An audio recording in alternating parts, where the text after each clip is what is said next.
Bueno, unidad 4, física 2, capacitores. Empezamos analizando qué es un capacitor o un condensador, ambos nombres se utilizan. Y es básicamente un dispositivo que lo que hace es almacenar energía eléctrica debido a la diferencia de potencial entre los bornes. ¿Cómo se consigue esta diferencia de potencial? Y simplemente tenemos que ver cómo se compone un capacitor, que son dos placas paralelas de materiales conductores separadas por un aislante o por aire. Lo que va a suceder es que cuando yo cargue una de esas placas y por una batería o por cualquier tipo de energía, se va a ir acumulando efectivamente toda esa carga de un lado de la placa y la otra placa va a ir a acumulará la misma carga, la misma magnitud, pero con el signo opuesto, como se puede ver en la imagen A. Eso va a provocar, bueno, una diferencia de potencial entre los bornes y asimismo un campo eléctrico como analizamos antes. El campo eléctrico que va a ir con las flechas desde el positivo hasta el negativo. Hay una propiedad que tienen todos los capacitores que es la capacitancia, que es un número constante que no varía y viene a representar la cantidad de energía que puede almacenar ese capacitor. Se define como la razón entre la carga y la diferencia de potencial. Que bueno, si yo aumento la carga va a aumentar la diferencia de potencial. Eso explica por qué la capacitancia no se modifica más allá de que modifique la carga o que cambie la diferencia de potencial, porque bueno, uno está asociado al otro. Todos los capacitores incluyen cuál es su capacitancia, entonces esa capacitancia se mide en faradios, usualmente microfaradios. Entonces empezamos analizando la capacitancia entre dos placas paralelas cuando la distancia, como se ve en la imagen A.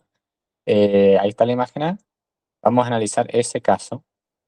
Y lo primero que vamos a hacer es considerar de que la distancia de entre las placas es mucho menor al área de las placas, porque eso nos va a permitir conseguir el campo eléctrico como lo que habíamos conseguido con la ley de Gauss, eh, por medio de simplemente despejar esta ecuación, ¿no?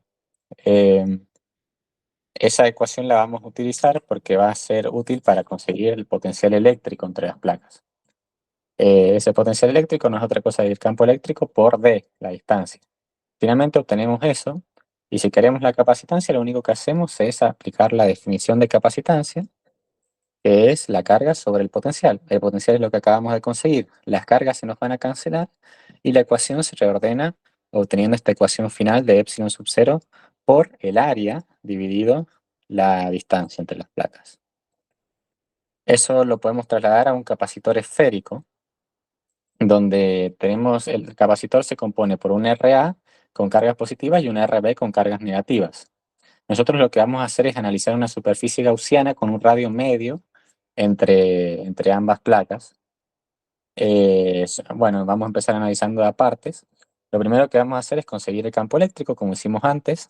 De nuevo, recordamos la ley de Gauss, que con la ley de Gauss se conseguía de forma muy simple. De hecho, si se ve ahí, es la ley de Coulomb. Después vamos a aplicar eso porque es como una partícula puntual.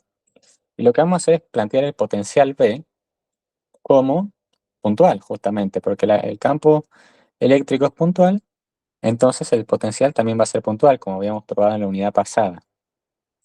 Si no se da cuenta de esto, simplemente lo multiplicamos por D, por la definición del potencial, y nos va a quedar la misma ecuación. En esa ecuación, el potencial de B a B, hay una L ahí, pero es una B, yo reordeno, le pongo el nombre K, Q, y lo que voy a hacer ahí es hacer la diferencia desde A hasta B. Entonces va desde 1 sobre RA menos 1 sobre RB, la diferencia de potencial. Luego con eso, la fracción la podemos reescribir y planteamos nuevamente lo mismo de siempre, la capacitancia. Por definición, nos queda el mismo miembro en el denominador, se nos van a cancelar los Q y todo eso se va a terminar reordenando en la ecuación final que tenemos ahí. Nos sirve, por ejemplo, para calcular la capacitancia de un esférico. Asimismo, podemos calcular la capacitancia de un cilíndrico.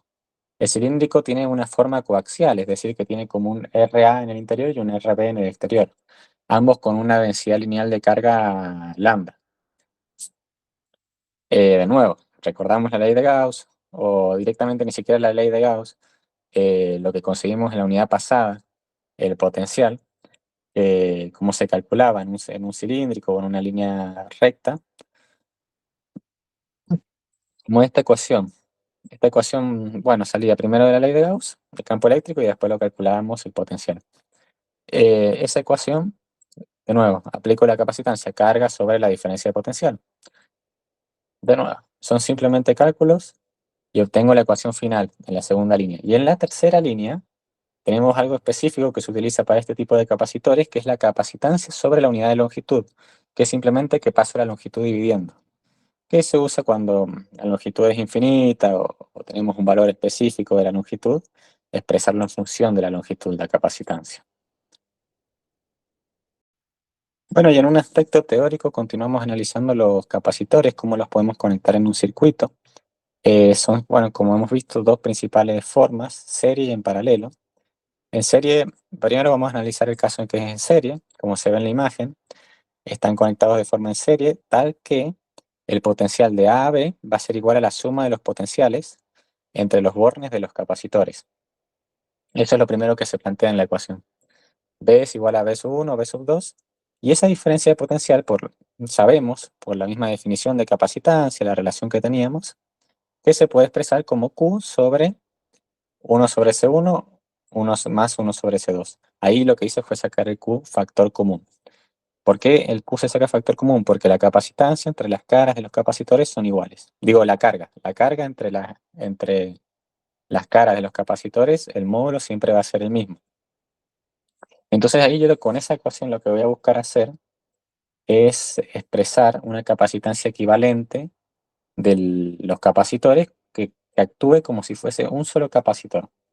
Un capacitor equivalente que tenga el mismo impacto en el sistema que estos dos capacitores por separado. Esa capacitancia se va a llamar la capacitancia equivalente y yo simplemente lo que voy a hacer es pasar dividiendo la carga y eso lo voy a elevar al menos 1 para alcanzar la definición de capacitancia. Eso me queda el tercer miembro de la segunda línea y eso es simplemente igual al término de arriba.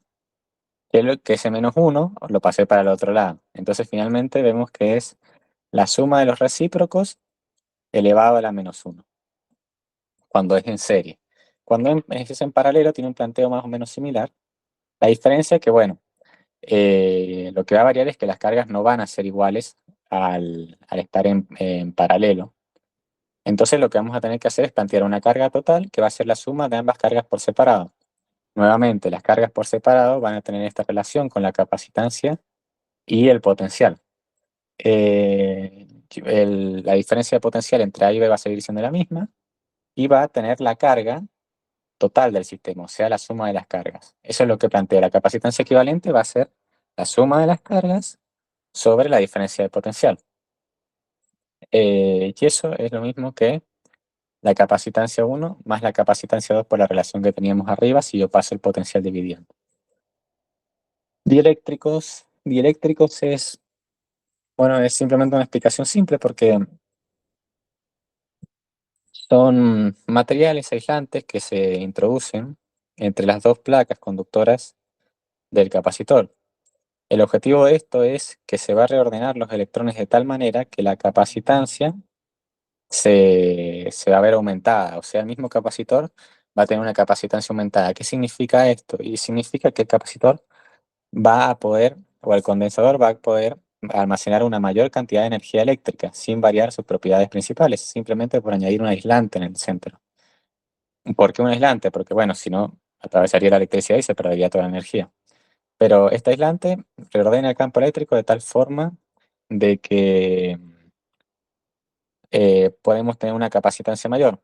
¿Cómo yo obtengo esa capacitancia mayor? Bueno, cada dieléctrico tiene una constante K dieléctrica que representa esta propiedad. Y si yo multiplico esa constante K dieléctrica por la capacitancia inicial, yo voy a obtener una capacitancia más grande, que es lo que busco. Eh, Siempre, obviamente, el AK va a ser mayor que 1. 1 va a ser la capacitancia del aire o la capacitancia inicial. Bueno, y ya para finalizar, lo que vamos a hacer es pasar con las últimas demostraciones donde analizamos la energía que tienen los capacitadores. Eh, Esta vez empezamos planteando a partir del potencial, la relación que tiene el trabajo y el potencial. El trabajo es igual al potencial por la carga. Eh, Eso sale de la definición de trabajo. Yo lo expreso como de forma diferencial. Sustituyo el potencial por carga sobre capacitancia, por la misma relación de capacitancia. Y eso yo lo voy a integrar. Cuando lo integre es una integral bastante simple que va a ir desde 0, que es la carga inicial, a Q, que es la carga final que hemos supuesto. Y eso nos va a dar este resultado. ¿Qué significa eso? eh, Como físicamente? Y significa que yo el trabajo que necesito para cargar un capacitor es el mismo que la energía, el trabajo. Ay Dios, me confundí, pero empiezo de nuevo. El trabajo necesario para cargar un capacitor va a ser igual a la energía que tiene un capacitador. Entonces, si yo gasto, no sé, 100 joules en cargar el capacitor, entonces el capacitor va a tener 100 joules de energía potencial, expresables en función de la carga, de la capacitancia o del potencial. Que bueno, al fin y al cabo dependen uno de los otros. Energía del campo eléctrico. Si nosotros analizamos la forma de un capacitor, entonces, lamentablemente no hay una imagen, pero son dos placas que se enfrentan. Y esa, como habíamos visto, había una imagen antes, hay un campo eléctrico que va desde una placa hacia la otra, ¿no? Entonces, ese campo eléctrico puede considerarse como la energía almacenada por un capacitor. Y ese campo eléctrico va a estar ocupando un espacio volumétrico entre las placas.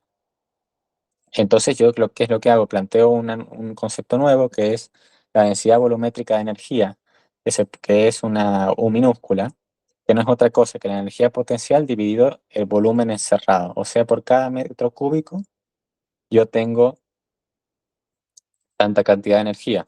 ¿Cómo se representa ese volumen? Y como el área de una de las caras por la distancia entre las caras. Yo eso, ahí hacemos dos sustituciones importantes. La primera es la capacitancia que habíamos conseguido en el inicio, cuando yo, recuerdan, había dicho la distancia era mucho menor que el área, y habíamos obtenido este término que está entre paréntesis, E sub 0 por A sobre D, al principio, la primera demostración, multiplicado por la definición de potencial, E por D al cuadrado. Ahí lo que va a pasar es que los D se me van a cancelar, y la ecuación se va a simplificar mucho, porque las áreas también se cancelan y queda que es simplemente esto. Una energía que queda efectivamente dependiendo de dos constantes y del campo eléctrico, que es lo que buscábamos en un inicio.